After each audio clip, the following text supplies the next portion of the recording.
Le chou africain. Nom latin, Cleum gynandra. Famille, Caparacées. Nom commun, chou africain. Propriétés. Les graines ont des propriétés similaires à celles de la moutarde. Les graines sont fébrifuges, antispasmodiques, sudorifiques, vermifuges, carminatives. Les feuilles sont considérées comme rubéfiantes et vésicantes.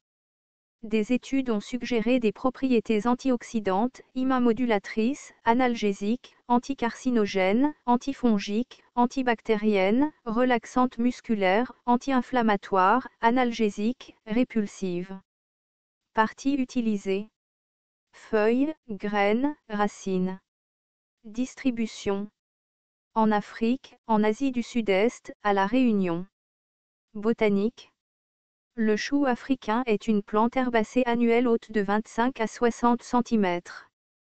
Établie sur une longue racine pivotante, cette cléome présente une tige dressée fortement ramifiée, couverte de poils glanduleux aromatiques. Ses feuilles sont disposées de façon alterne et spiralée. Pétiolées et non stipulées, la forme de leur limbe est digitée. Les 5 folioles qui forment ce dernier sont ovales à elliptiques et courtement pétiolées. Leur contour est finement dentelé, leur apex est aigu et leur nervation est peinée. Ces fleurs blanches ou roses sont réunies en racèmes ou en panicules terminaux, lâches et longs d'une trentaine de centimètres.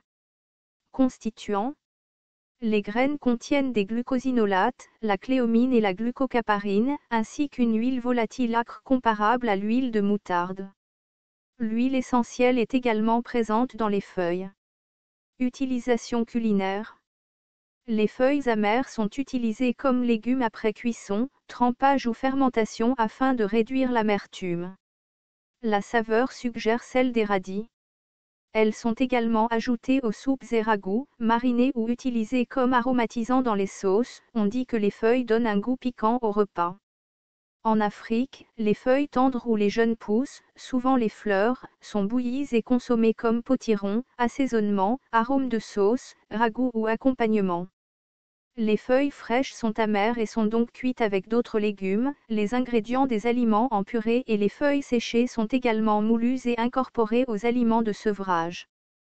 Souvent marinées avec du sel et ajoutées au riz comme arôme. C'est une riche source de nutriments, en particulier de vitamines A et C, des minéraux calcium et fer. Médecine rurale. Les feuilles ont diverses utilisations médicinales, principalement en application externe. Ils sont considérés comme anti-rhumatismaux, désinfectants, rubéfiants et vésicants.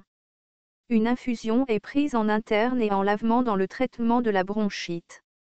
Un macérat de feuilles, associé à du piment, est administré pour les rhumatismes. Les feuilles sont probablement le plus souvent un contre-irritant pour soulager la douleur locale, étant frottées sur la zone affectée ou utilisées comme cataplasme.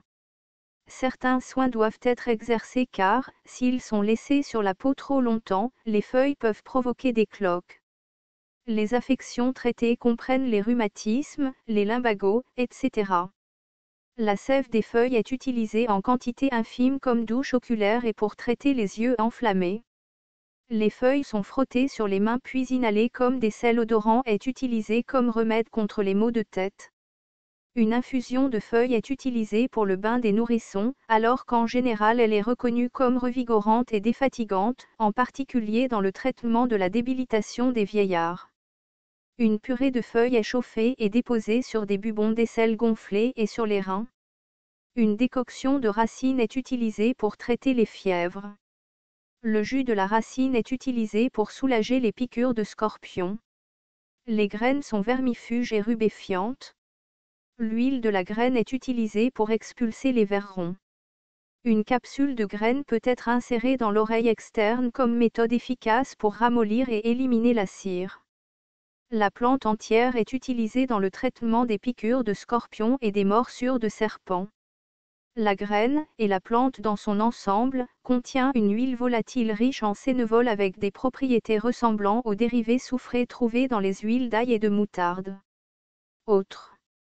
Les graines, jetées dans l'eau, peuvent tuer des poissons qui flottent ensuite à la surface. Danger, aucun connu.